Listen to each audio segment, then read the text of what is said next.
Assalamualaikum warahmatullahi wabarakatuh. Perkenalkan, nama saya Muhisatul Askinuah, NIM 2017102064, kelas 3 KPIP. Di sini saya akan meresensi buku yang berjudul Metodologi Tafsir Al-Quran, Kajian Kritis, Objektif, dan Komprehensif oleh Dr. Tamim Usama dan diterjemahkan oleh Dr. Andes Hasan Basri MA dan Dr. Andes Amruni MAG. Penerbitnya yaitu Reora Cipta, tahun terbit 2000 dan tempat terbitnya di Jakarta. Buku ini terdiri dari 171 halaman dan terdiri dari 6 bab yang meliputi bab pertama dengan subbab penafsiran Al-Quran, beberapa prinsip, ciri, dan metode. Lalu bab 2 subbab keganjilan-keganjilan dalam penafsiran Al-Quran. Bab ketiga subbab mazhab-mazhab awal penafsiran. Bab 4 subbab survei ringkas literatur tafsir. Bab 5 studi-studi tentang terjemahan Al-Quran. Dan bab yang terakhir beberapa tema penting dalam Al-Quran. Oke, langsung saja masuk ke bab pertama, yaitu penafsiran Al-Quran, beberapa prinsip, ciri, dan metode. Di bab ini menjelaskan pentingnya penafsiran Al-Quran, yaitu untuk membantu manusia menangkap rahasia-rahasia Allah dan alam semesta, baik yang tampak maupun tersembunyi. Dalam bab ini diterangkan mengenai pengertian tafsir dan ta'wil, menjelaskan perbedaan dari keduanya, dan metodologi tafsir Al-Quran yang terbagi menjadi 3 macam, yaitu tafsir bi'arai atau tafsir yang didasarkan pada nalar atau pengetahuan, tafsir bi-isyari atau tafsir yang berdasarkan isyarat atau indikasi, dan tafsir bi-al-ma'thur atau tafsir yang berdasarkan periwayatan. Tafsir bi-arai. Tafsir bi-arai menjelaskan pengertian. Macam-macam tafsir ini yang terbagi menjadi 2, yaitu tafsir terpuji dan tercela, pendapat-pendapat sekitar tafsir bi-arai, dalil-dalil pelarangan, dan pembelahan tafsir bi-arai. Tafsir bi-isyari menjelaskan metode yang digunakan dalam penafsiran, yaitu menggunakan indikasi, menjelaskan pendapat-pendapat ulama yang sebagian membolehkan dan sepakat untuk menggunakan tafsir ini, sementara yang lain mengharamkan, dan menjelaskan syarat-syarat penerimaan tafsir bi-al-isyari. Tafsir bi-al-ma'thur yaitu tafsir yang menjelaskan riwayat-riwayat dhaif di dalam tafsir ini dan menjelaskan tokoh mufassir terkemuka di kalangan para sahabat, yaitu Abdullah ibnu Abbas dan Abdullah ibnu Mas'ud. Dalam bab ini juga dijelaskan tafsir Israiliyat yang cerita-cerita dan informasinya berasal dari orang Yahudi dan Nasrani. Bab 2 dengan subbab keganjilan-keganjilan dalam penafsiran Al-Quran. Ada beberapa tafsir dari berbagai mazhab seperti mazhab Batiniyah, tafsir mazhab Syiah, tafsir mazhab Al-Ithna Asyariyah, tafsir mazhab Syiah Al-Sabiriyah, tafsir mazhab Mu'tazilah, tafsir kaum Khawarij, dan tafsir kaum Sufi, yang mana pada semua mazhab ini melakukan penyimpangan penafsiran terhadap Al-Quran. Dalam bab ini menjelaskan contoh-contoh tafsir dari berbagai mazhab tersebut dengan tujuan agar masyarakat waspada terhadap kesia-siaan dan kepalsuan yang secara tidak sadar telah menyusup ke dalam masyarakat Islam yang menganut taklid buta, sikap fanatik, pikiran yang kacau, dan mempertimbangkan hawa nafsu. Lanjut ke bab 3 dengan subbab mazhab-mazhab awal penafsiran.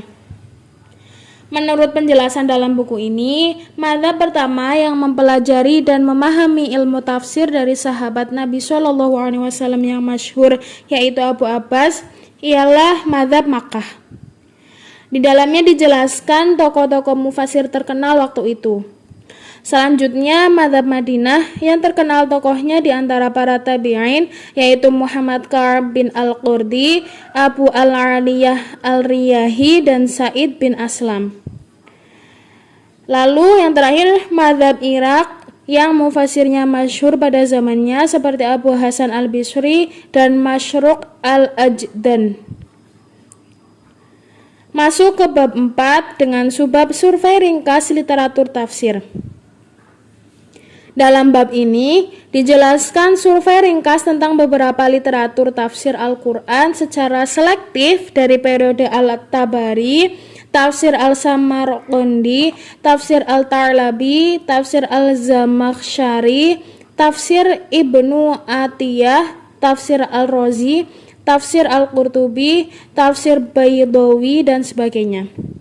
Tidak hanya menjelaskan survei tentang literatur tafsir, tetapi juga dalam bab ini menjelaskan beberapa contoh tafsir dari Tafsir Bi Al-Ra'i, Tafsir Bi Al-Marthur, Tafsir Al-Ishari, Tafsir Ahkam, dan Tafsir Kontemporer.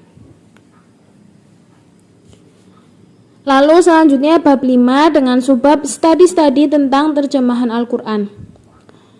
Buku ini menjelaskan keabsahan Al-Tarjamah Al-Harfiyah, keabsahan Al-Tarjamah Al-Marnawiyah, yang di dalamnya mengandung pokok kajian yang tidak mudah dilaksanakan karena kata-kata yang dijelaskan untuk ulama balaghah atau retorika dan ahli-ahli bahasa lainnya.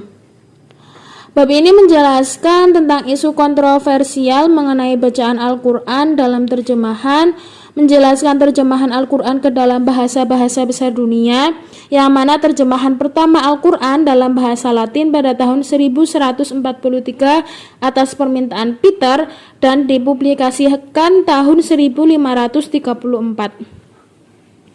Bab ini menjelaskan prasyarat-prasyarat terjemahan, keunggulan bahasa Arab, kendala yang dihadapi penerjemah, dan urgensi belajar bahasa Arab. Lalu masuk ke bab 6 dengan subbab beberapa tema penting dalam Al-Quran. Bab ini menjelaskan unsur-unsur yang ditetapkan Al-Quran, yaitu peraturan-peraturan legal yang menentukan hubungan antara manusia dengan sesamanya, antara manusia dengan penciptanya. Beberapa tema yang diambil yaitu konsep keadilan, peran seorang hakim, kualitas hakim, dan doa. Buku ini menawarkan pendekatan baru kajian tafsir. Berbeda dengan kajian-kajian lain, studi ini lebih spesifik karena 3 alasan. Yang pertama, metodologi tafsir yang ditawarkan lebih bersifat objektif dan komprehensif. Lalu yang kedua, dalam pembahasannya menggunakan metode analisis kritis dan komparatif. Lalu yang ketiga, kajian ini menggunakan sumber-sumber barat dan timur. Penulis mencoba memaparkan metode-metode tafsir secara gamblang dan lugas. Walaupun dalam penulisannya terdapat kesalahan dalam pengetikan, tetapi tidak mengubah makna kalimat tersebut. Karena buku ini diterbitkan 20 tahun yang lalu, menjadikan buku ini dalam mengangkat isu-isu sosial kurang berkembang. Buku ini lebih diperuntukkan kepada para akademisi pada umumnya dan para peneliti pada khususnya. Menelusuri dalam tulisan ini, para pembaca diajak untuk mengembara ke alam metodologi, histori, sosial, dan perilaku manusia dalam menyikapi Al-Quran sebagai pesan yang sakral. Sehingga Al-Quran dengan berbagai corak tafsirnya harus diinterpretasikan dalam pola laku, budaya, dan kultural agar pesan-pesannya terkomunikasi dan secara serta-merta mengkukuhkan keuniversalannya. Cukup sekian resensi buku yang dapat saya sampaikan. Apabila ada kesalahan, kurang lebihnya mohon maaf. Wassalamualaikum warahmatullahi wabarakatuh.